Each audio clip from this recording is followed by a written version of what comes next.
Met hierdie weeklikse oorsig voeg Skare Genade gragwaarde toe tot jou boerdery. En ons versekeringsprodukte doen presies dieselfde. Goeiedag luisteraars, dit is Johan Willemse wat met julle gesels. Ja, die week het maar redelik gemengde nuus. Ek dink die belangrikste is die 3% inflasieteiken waarop ooreengekom is tussen die Reserwebank en die Tesourie met 'n 1% toleransie weerskante toe. Nou die inflasiekoers het ook dan uitgekom Woensdag, bietjie teleurgestel met 'n styging na 3,6%, maar dit is ook nog steeds laer as wat ekonome verwag het. Voedselpryse het met 3,9% gestyg en soos ons kan verwag, is dit vleispryse wat met 11,4% gestyg het, veral beesvleis dan nou, weens 'n tekort aan klas A vleis. So op sekere dele ook in die weste van die land, het speenkalfpryse hier by die R50 per kilogram gegaan, net vir interessantheid. Nou Vrydag is julle dit hoor, het die Reserwebank heel waarskynlik aangekondig dat die rentekoers met 0,25% kan daal. En natuurlik sal julle sien in die grafiek wat hiermee saamgaan, die staatsefekrentekoers het die laaste 6 maande skerp gedaal. En dit dui vir ons daarop dat die Reserwebank agter die kurwe is en dat hulle dat die rentekoers sal moet aanpas. So kom ons hou duim vir. Dan die rand-dollar bly relatief sterk, die rondom 17.30 en dis dan ook die verwagting van kundiges vir die volgende paar weke dat dit is waar die rand rond gaan beweeg. Brent-oliepryse ook redelik stabiel, $63-64 'n vat. Maar dan het aandelepryse in Amerika nogal 'n pikslaag gevat hier van maandag se kant af. En om vir julle 'n idee te gee, die wat Bitcoin verstaan het met so 20% gedaal die laaste rukkie. Ons aandelebeurs aan die ander kant is die 6 maande al 22% op. En goud het weer 'n bietjie opgespring, hier bo aan die $4000 'n ons. Daar is maar heelwat ongemaklikheid in die wêreld. Dan goeie reën. Boere plant, teele is 'n bietjie te nat, maar vooruitsigte lyk regtig goed. Meneer Trump het dan ook laasweek die invoertariewe van 'n aantal landbouprodukte weer verlaag vanaf 30% na 0 toe, waarvan ons sitrus en neute dan onder dit val, maar byvoorbeeld nie wyn nie. En die tafeldryfvereniging is 'n bietjie ontevrede want hulle is nie onder hierdie verlaging nie en hulle is besig om met die Amerikaners te gesels hieroor. Dit bly maar lyk vir my 'n lukraak besigheid. Ja, want sagte sitrus en ander sagte vrugte is ook nie uitgesluit in hierdie persent of verlaging nie. So dit bly maar 'n wispelturige besigheid. En dan goeie nuus weer eens, ons Suid-Afrikaanse landbouuitvoere bly groei. Dit terwyl die FAO berig 31 lande in die wêreld het voedseltekorte, natuurlik die meeste in 31 lande in Afrika is. Ons landbouuitvoere redelik gestyg met 30%, eerste 9 maande na $4,7 miljard toe. Dit is 'n redelike goeie styging en dit dra by tot die handelsbalans. Nou die grafiek sal julle kan sien, dan nou van die staatsie. Kom ons vat 'n breek en dan gesels ons oor die pryse. Dit reën en die wêreld lyk mooi, maar elke boer of besigheid weet dat ons steeds moet bespaar waar ons kan. En by Skare Genade kan ons jou heel moontlik help met groot besparings op jou bateversekering. Stel jy belang? Besoek ons webwerf en kontak 'n Skare Genade agent sommer nou. Ons het steeds die beter manier om jou risiko's te bestuur. Welkom terug luisteraars, en dan soos ons gewaarsku het maandag of laasweek Vrydag met die Amerikaanse regering hulle eerste wêreldvraag en aanbod verslag uitgebring na 6 weke. Graanmarkte het 'n bietjie gebokspring in Amerika en ook hulle berig, die FAO en natuurlik ook die Amerikaners. Daar is genoeg graanvoorraad in die wêreld en wat 'n mens bietjie bekommerd is dat graan se voorraadvlak as persentasie van verbruik, en dan praat ons nou spesifiek van mielies en koring, is op redelike hoë vlakke. So hulle interpretasie is, daar is genoeg voorraad vir die volgende jaar, goeie seisoen of 2 gehad. Die enigste uitsondering is oliesade, waar voorraadvlakke bly daal. Dan Brasilië, groot mielieoes of groot oeste, hulle totale graanoes word op 355 miljoen ton geraam. Dit is 'n bietjie hoër as laas jaar se 351 ton.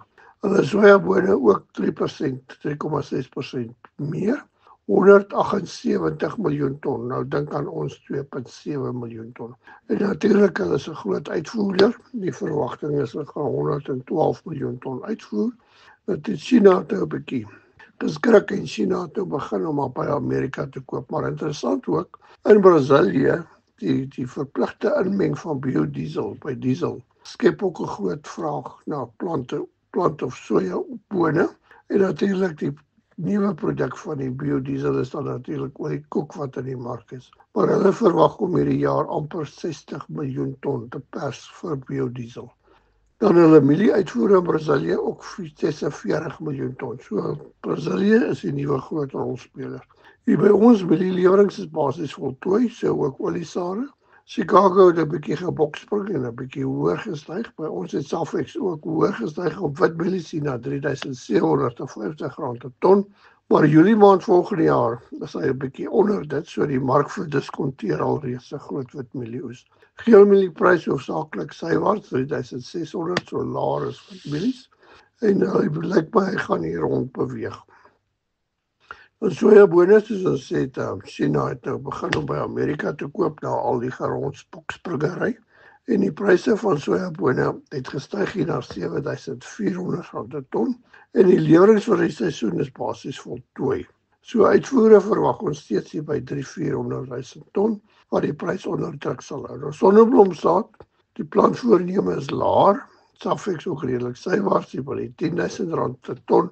Maar volgende jaar se lewerings is hier by die 9,200. So die mark verdiskonteer om een of ander rede laer pryse. Dan koring, 'n groot gesukkel. Internasionale verslae wys daarop daar is genoeg koringvoorraad. Inteendeel, dis op baie hoë vlakke in verhouding tot verbruik. En hier by ons is die prys heelwat onder druk, R5,750 per ton. En nou so 840,000 ton reeds gelewer, berig Saggies, of so 42% van die oes. So dit bly maar 'n treurmare en daar is baie geroei en stoei rondom die mark vir koring. Aardappelpryse ook stadig aan die verbeter, nader na R60 per kilogram vir 10 kilogram. Ons het laasweek 'n bietjie gepraat oor pekanneute en hier en daar 'n navraag. Onthou weer, doen jou huiswerk baie goed. Daar is 'n landbouekonoom in Bloemfontein as jy hulle belangstel. Kan jy hulle my kontak, wat kan help met die goeie modelle wat hy het, oor die kontantvloei en die winste wat jy kan realiseer, want jy moet jou kontantvloei baie goed verstaan oor tyd as jy hiermee aangaan. Dan nou ja, veemarkte, ons van die aanhou kerm oor back and close serie, daar staan 2 groot voerkrale weer onder kwarantyne.